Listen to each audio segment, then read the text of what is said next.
race for top 4 has been exciting. And heart-stopping for Arsenal. It has reopened again. I would say the race for top 4 has reopened again. Yeah. Yeah, It's it still has reopened Arsenal's to again. lose, I feel. I still feel that it's still Arsenal's to lose because Arsenal still have one game in hand, actually. One game in hand. Yeah. So if they win, of course, they will go over Tottenham, Spurs. Right now, 4th is Currently, they're Spurs. behind on goal difference, right? Yes, on goal difference. They're behind on goal difference. They have the same points, 54 points, both for Spurs and Arsenal. West Ham is 51 points at 6th position, but they have played 31 games. So they have the most games played. Yeah, Spurs is 30 games, while Arsenal is 29 games. So, Arsenal hit the bump in the road. Man U, I never actually put in because quite far ahead, far behind.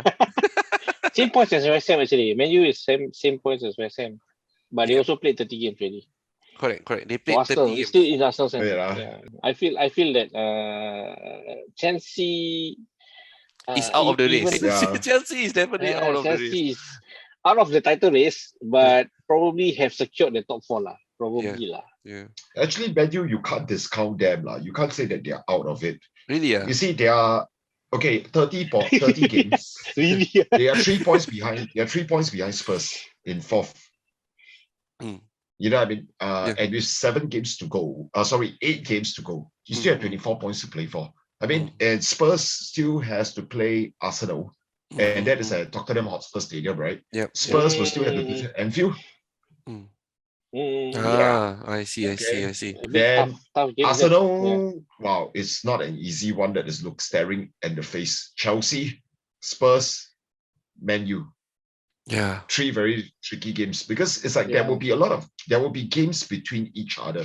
So you see, like if, for example, if Man U beats Arsenal at Emirates, it becomes a 6-point swing.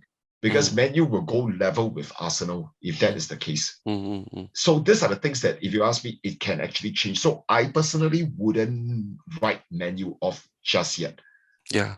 But I feel if you follow hard, right, I feel that Arsenal deserve top 4 by the way they are doing. And Manchester United don't deserve top 4. Okay, you got a point. Because Arsenal was the one that actually managed to string together a good run of results. Correct. So the only thing that I think Arsenal will probably have to improve in is their record against the big teams this season. Yep. Because 0 points against Man City, 0 points against Liverpool. Okay. I think they drew with Spurs or they beat Spurs the first. If I'm not wrong, they beat Spurs. They drew. They beat Spurs. Then Chelsea was a. No, they beat Spurs 3-1. They beat Spurs. Yeah. They beat Spurs. Then they lost to Man U, right? They lost to Man U 3-2. Yeah. And Chelsea, was it a draw in the first game or something like this? Can't remember as well. I'm not so sure, but I think I'm not surprised if they lost to Chelsea also. Because I think this young team is an inexperienced team. So against the big team, right, against Liverpool, even the manager don't know how to behave against Liverpool. He tried to rile things up, but it didn't happen. So, but I guess these are learning experience for them. They learn how to go up against these big teams, even though they lost. This is a young team, so their reward, I feel, should be Europe, because they are doing well against the smaller or mid-table teams, right? I think they are working hard as a team, compared to maybe one other team, which is Manchester United, right? So I think the togetherness is there, the United is there, but because of, I think, they didn't perform in the first few games of the season. They were bottom, right? You guys were bottom for the first 3 games. They lost to Chelsea 2-0. Yeah, I wouldn't be surprised. I wouldn't be surprised. Their first 3 games where they lost all 3 to Brentford, to Man City, then to Chelsea. They lost to Chelsea 2-0. Yeah, now I remember. But I think their journey in just one season, the turnaround, and how they are playing now, I think they are giving a lot of joy to Arsenal fans, actually. Arsenal fans are quite happy overall to see the team play. I feel. Wait, I want to ask you one question. Will you be happy for Europa? I'm happy for Europa. What UCL? I'm happy. Europa also you'll as long as we get into Europe, as long as it's not conference. Yeah, as long as it's Europa or Champions League, I think it's been too long. That's not conference. Because I think Sofian, remember yet. I remember I told you this before. I told you this before. I can't remember, is it face to face or over text messages? I told you before that I think it's critical that Arsenal gets back into the UCL as soon as possible, whether is it this season or next. Because once they fail, I think next season will probably be the last. If it fails, my guess is that the vouchers will be circling above Arsenal for players like Saka, Adam Smith Rowe. You know, you got quite actually a very young and good, talented squad, which I think that the big boys in Europe have already been observing. So if Arsenal doesn't get back into the UCL, technically these players, I think that is where they will start to move on in their careers. That actually is my biggest fear. That's why I want to go into Europe so much. You know, it's not just because I want to be with the Liverpool, big boys. You end up like what Liverpool was years back. It's like, remember when we can't get into the Champions League, then it's like players start to leave. Raheem Sterling left, Luis Suarez left, Torres left. You remember all those things? So we have been through it. We know how it feels like. So you cannot sign players actually. Correct. Because players also, the bigger players don't want to come in to a squad that doesn't have Europe football. But again, I agree with you. We have a lot of talented players. Once we don't get into Europe, they don't feel rewarded. The vouchers will come in and they will leave. Europe is not the Conference League or Europa League. It has to be the Champions League. If you honestly, yes, Champions League it is. I want the Champions League, right? But if Europa, as a fan, we have been out so long that we are quite, we are used to it lah. So Europa is quite an achievement for us. Like you all sleep up so many times. Even now also still not confident of results. The trauma is there. Yeah, correct. Trauma. So these are the things that from the past is coming back to haunt you now. Correct. That's why. But among other teams, Spurs, they've been blowing hot and cold. What do you guys think of the other contenders? Spurs, West Ham, and Manchester United. I think West Ham. I think it will take a catastrophe from the other three teams to see West Ham entering the Champions League. For West Ham, personally, I think Europa League will be a very good achievement for David Moyes, personally. Because Champions League, I think they'll be punching way above their weight. Maintain it. Because a club like West Ham should be looking to cement their status in the Europa first bit and build from there. And you, again, it's like, put it this way, I mean, the club, I think everybody knows it's really the club that is in a total mess now. Okay, they would benefit them if they are not in Europa or Champions League. Exactly, that is actually what let Arsenal take over. But I mean, of course, the Man U fans, Man U fans, a lot of them will actually still want the Champions League, even though they actually know that with Champions League, it will not hurt the Glazers' pockets. Without the Champions League. With the Champions League, it will not. It will continue to line their pockets up with money. So everybody acknowledges that it's the Glazers. It's a Glazer problem. You know what I mean? It's an ownership problem rather than it's a club problem. So you see, you have been appointing the wrong managers, and even Rangnick. Rangnick is actually, to me, I think I really rate this guy as a manager. But the truth is that why would you actually appoint an interim manager in the middle of the season, when you still had a lot to play for at that time? And you appoint an interim manager. Personally, which player is actually really going to be bothered when you know that this guy is not going to be there at the end of the season? Definitely. So we said this before. James, a lot of players were actually started to turn against him and all these sort of things, which I am not surprised. It was a recipe for disaster right from the start, from the word go. A lot of poor decision making from the boards. That kind of, you feel the consequences in the long run, actually. Correct. And I mean, I don't know. Apparently Ed Woodward left, right? So apparently they replaced with this guy, which I don't know who he is. I can't remember his name offhand. Apparently replaced with this guy, but he's also not a footballing guy. So it's like it's a banker or something like that, which they do not. These people come in, they are looking at the business side of Manchester United and not the footballing side, which the footballing side is what the fans actually want. Yeah, it's like you have experience in retail, but you in charge of MRT, that kind of thing lah. Yeah. Correct. You Yes. for military colonel, military like you general brigadier become general, and then MRT. after that you become Like that. SMRT. Correct. This is where Van Gaal is. Luis Van Gaal is correct. I mean, hopefully he recovers from his cancer. He actually announced that he got cancer. Yeah, He correct, said correct. I read that part. that he said that Ten Hag should not go. He should go to United because United is a commercial team, and I think he's right. Ten United Hag at the shouldn't go moment to is Manchester commercial. United, right? Okay. Yes, because No, it's a I mean, you commercial look team. at it. Exactly. I agree, Jess. It's a commercial team. You look at their signings all along.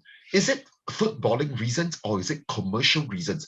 Yeah. If it's a Exactly, footballing correct. reason, Cristiano Ronaldo will never be signed.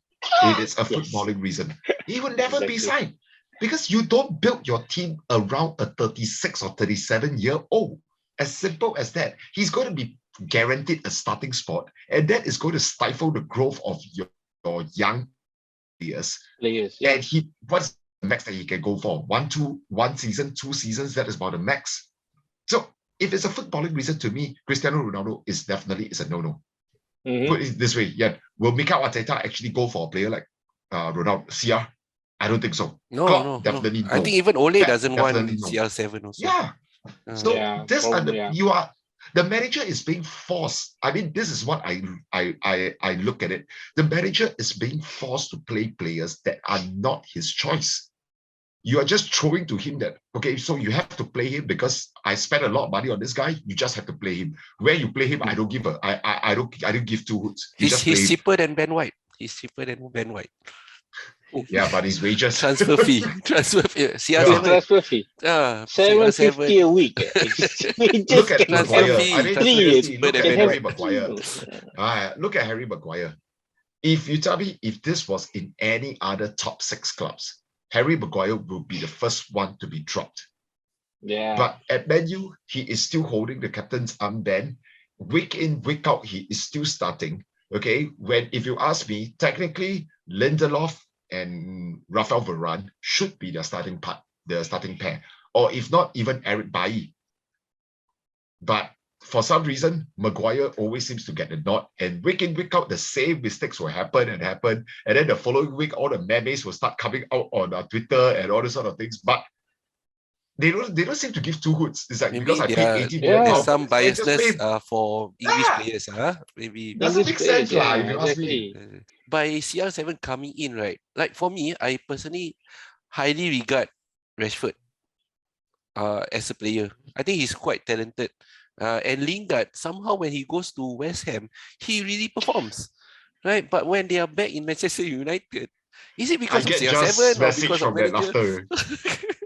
So I get just message from that. What do you think of these two players, Rashford and Lingard? They keep saying these are youth players. I think no more youth already lah.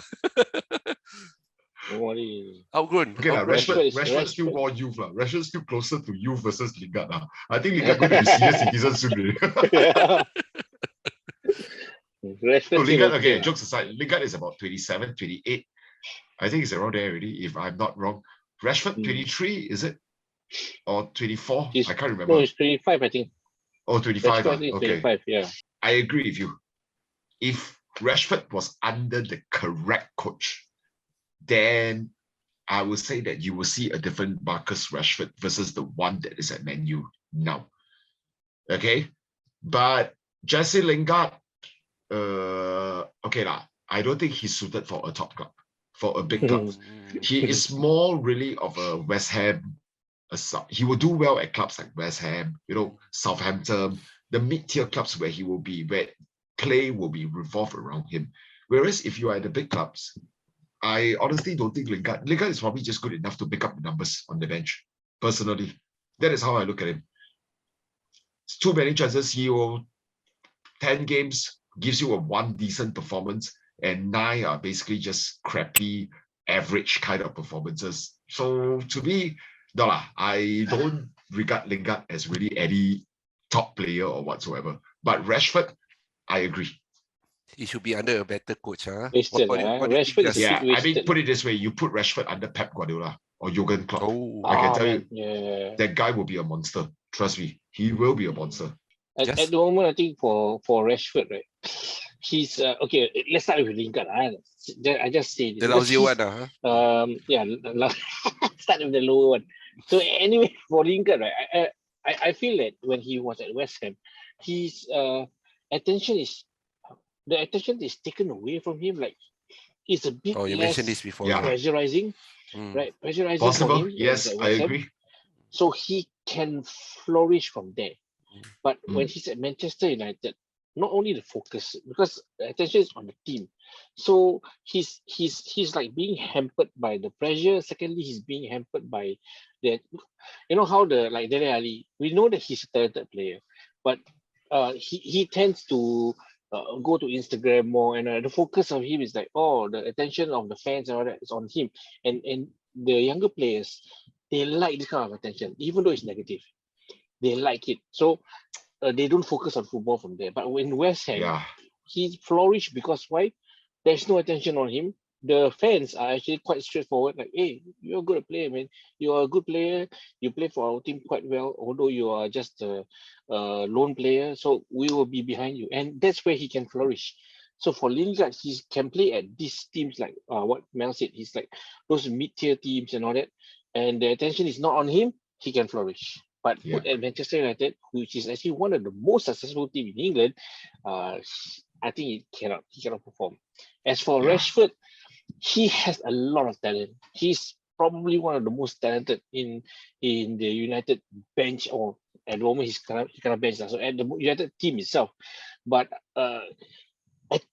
this goes on about the part where they made the mistake of signing CR7. Correct. Right? Sancho is there. You know, if Rashford is there, Sancho, Elanga, Rashford, you have this potential Elanga players, is players. a real player, man. I'm really telling you. He is a real player, Elanga. He's a real good player, These are I think he has bags of potential. To be honest, I mean the Mason Greenwood that episode, I think that one, I personally look at it, his career is over. He's gone. He's gone. Yeah, but actually, after Greenwood was had this episode, then we put that aside. But Elanga, when he first came on, wow, I tell you, I was honestly amazed. I mean, put that penalty miss against Middlesbrough in the FA Cup aside. Put that penalty aside. But his performances in the league, the Champions League, I personally really feel that Man U has a gem on their hands. That's why. Will this gem be going to be taken forward to the next level, or will he be another Marcus Rashford? That's the question now. Yeah. If he's smart, he will leave Man U lah. If he's smart. No, I mean, it really depends on what changes at the top. It's not about just leaving or whatever, but it's what changes at the top. Which to me, I think the ownership has to look themselves hard in the mirror. Are you running a Manchester United Private Limited, or you're running Manchester United Football Club? You have to know the difference of this. I mean, you look at it, the players are joining Man U for different reasons. I don't know whether you guys watch Mark Goldrich on YouTube or whatsoever. Goldrich, I think, made very good points about the Man U players. He's a United fan, but he's he's critical about the United team. You know what I mean? Well, so what does he say? He said actually is true. The Man U players, when they sign for Man U, they don't seem to be going there for footballing reasons. They seem to be going there because they want. So after a while, it's like what Jess said, they will start to grow their Instagram account, their Twitter account, their Facebook page. It's like, so you are like, try to outdo each other over there for the off-field reasons. You know what I mean? And because culprit Pogba lah, the grandfather, the grandfather like, of social media. I got 80 million followers like Cristiano Ronaldo. How many? I don't know, 100 million or whatsoever followers on Twitter or Instagram or whatsoever. Then somebody will want to try to outdo him. You know what I mean? This is like, it becomes an egoistic thing really in a very wrong way. So I personally agree. Sorry. Well, it's not like the old way, How I want to outdo my teammate is I play a better game than him on the field. Just remember the Spice Boys? Our Robbie Fowler, McManaman, Jamie Redknapp, Phil Babb, the whole bunch. We have that. Don't you think that this is actually Spice Boys version 2? Yeah, they have the It's social literally life like this, outside, right? right? Yeah. Ah, Oh, I see. Hey, interesting that you compare it to Liverpool the had a very Spice talented Boys. squad back then. What? 96. Yeah. They had a very talented squad. In fact, it's like everybody were saying that could actually be the team that could have ended Liverpool's Premier League wait. Remember, we had Fowler, Collymore, McManaman, Redknapp, McAteer, few Wow, a lot of quality talented players. squad. A lot. Yeah, quality players. But sad to say is like the discipline. Yeah. Interesting. They go party and then the next day go training. Yeah, of then course, if not, from they'll be there, busy with some photo shoot or whatsoever. Yeah.